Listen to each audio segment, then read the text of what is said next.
In the previous video, we gave a mathematical definition of gradient descent. Let's delve deeper and in this video get better intuition about what the algorithm is doing and why the steps of the gradient descent algorithm might make sense. Here's the gradient descent algorithm that we saw last time.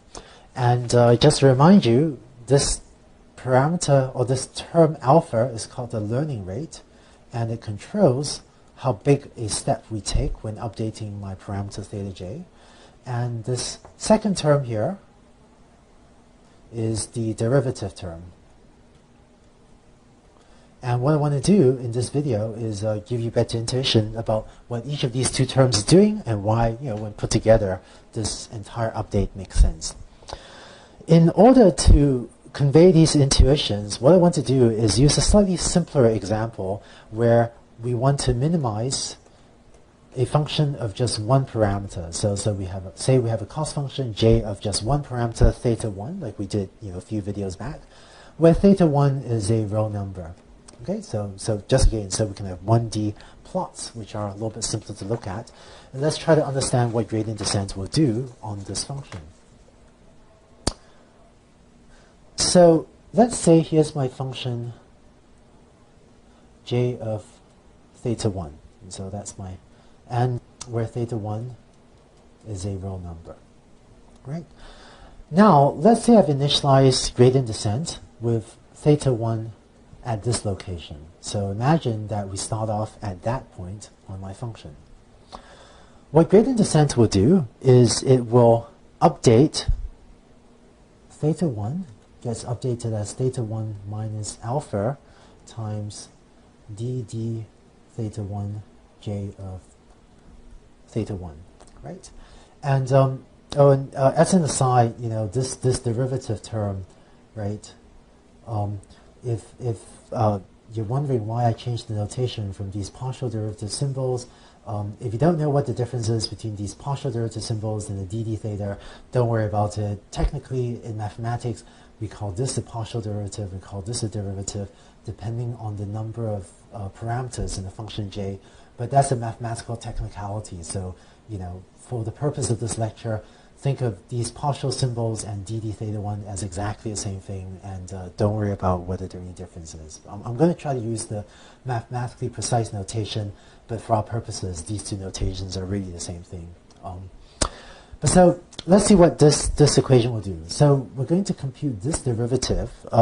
I'm not sure if you've seen derivatives in calculus before, but what the derivative at this point does is basically saying, let's take the tangent to that point, like that straight line, that red line is just touching this function, and let's look at the slope of this red line. That's what the derivative is. It says, what's the slope of a line that is just tangent to the function?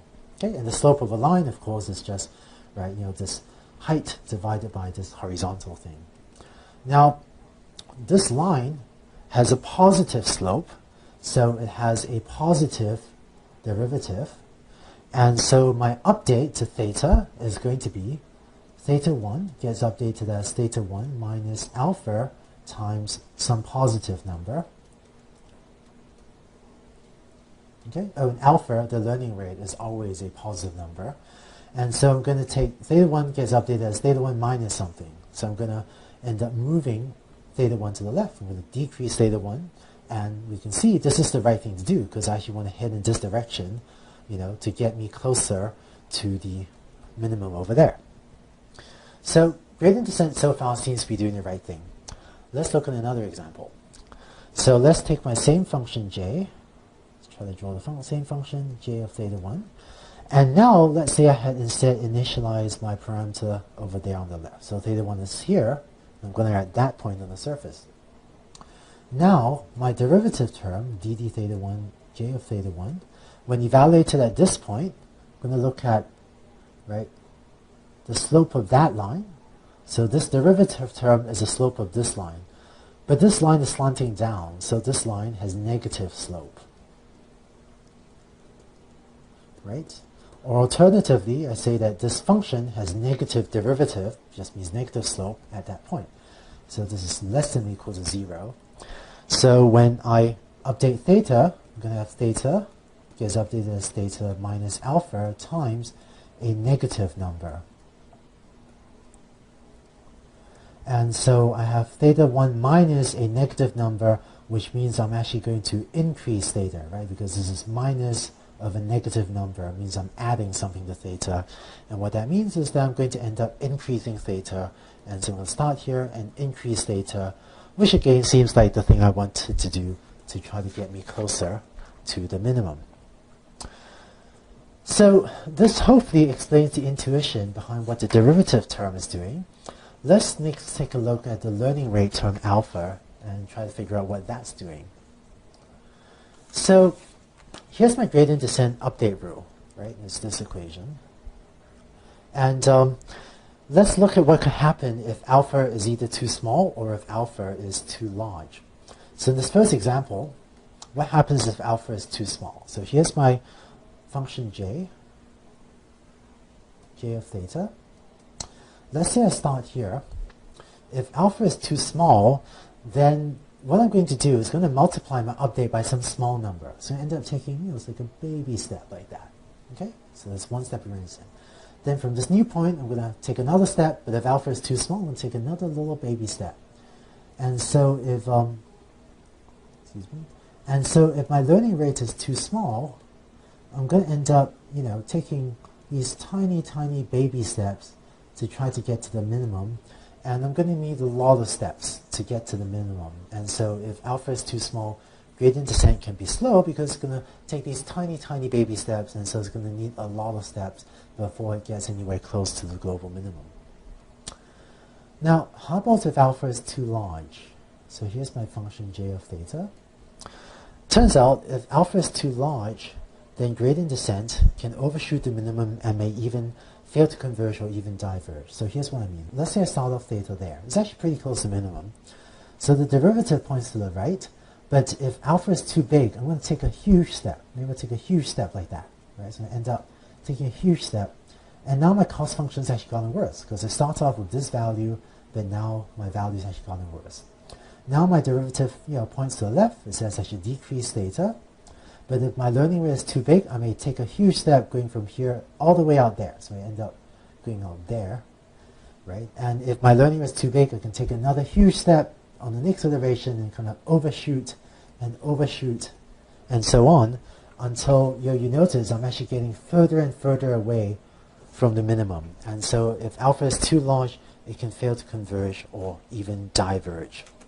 Now, I have another question for you. So this is a tricky one, and when I was first learning this stuff, it actually took me a long time to figure this out. What if your parameter theta 1 is already at the local minimum? What do you think one step of gradient descent will do?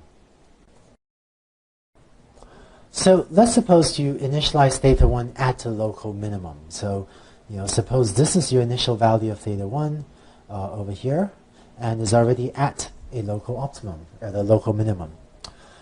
It turns out that local optimum, your derivative will be equal to 0. So let's look at that slope, right? It's that tangent point. So the slope of this line will be equal to 0, and thus this derivative term is equal to 0. And so in your gradient descent update, you have theta 1 gets updated as theta 1 minus alpha times 0. And so what this means is that if you're already at the local optimum, it leaves theta 1 unchanged, because gets updates theta 1 equals theta 1. So if your parameter is already at the local minimum, one step of gradient descent does absolutely nothing. It doesn't change the parameter, which is what you want, because it keeps your solution at the local optimum. This also explains why gradient descent can converge to local minimum even with the learning rate alpha fixed. Here's what I mean by that. Let's look at an example. So here's a cost function j of theta that maybe I want to minimize. And let's say I initialize my algorithm, my gradient descent algorithm, out there at that magenta point. If I take one step of gradient descent, maybe it'll take me to that point, because my derivative is pretty steep out there, right? Now I'm at this green point, and if I take another step of gradient descent, you notice that my derivative, meaning the slope, is less steep at the green point than compared to at the magenta point out there, right? Because as I approach the minimum, my derivative gets closer and closer to 0 as I approach the minimum. So after one step of gradient descent, my new derivative is a little bit smaller. So when I take another step of gradient descent, I will naturally take a somewhat smaller step from this green point than I did from the magenta point. Now I'm at a new point, the red point, and then now even closer to the global minimum. So the derivative here will be even smaller than it was at the green point. So when I take another step of gradient descent, now my derivative term is even smaller, and so the magnitude of the update to theta 1 is even smaller. So take a small step like so. And as gradient descent runs, you will automatically take smaller and smaller steps until eventually you're taking very small steps, and you finally converge to the local minimum. So just to recap, in gradient descent, as we approach a local minimum, gradient descent will automatically take smaller steps. And that's because as we approach the local minimum, by definition, the local minimum is when this derivative is equal to 0. So as we approach the local minimum, this derivative term will automatically get smaller, and so gradient descent will automatically take smaller steps. So this is what gradient descent looks like, and there's so actually no need to decrease alpha over time. So that's the gradient descent algorithm, and you can use it to try to minimize any cost function j, not the cost function j that we defined for linear regression. In the next video, we're going to take the function j and set that back to be exactly linear regression's cost function, the squared cost function that we came up with earlier, and taking gradient descent and the squared cost function and putting them together, that will give us our first learning algorithm. That will give us our linear regression algorithm.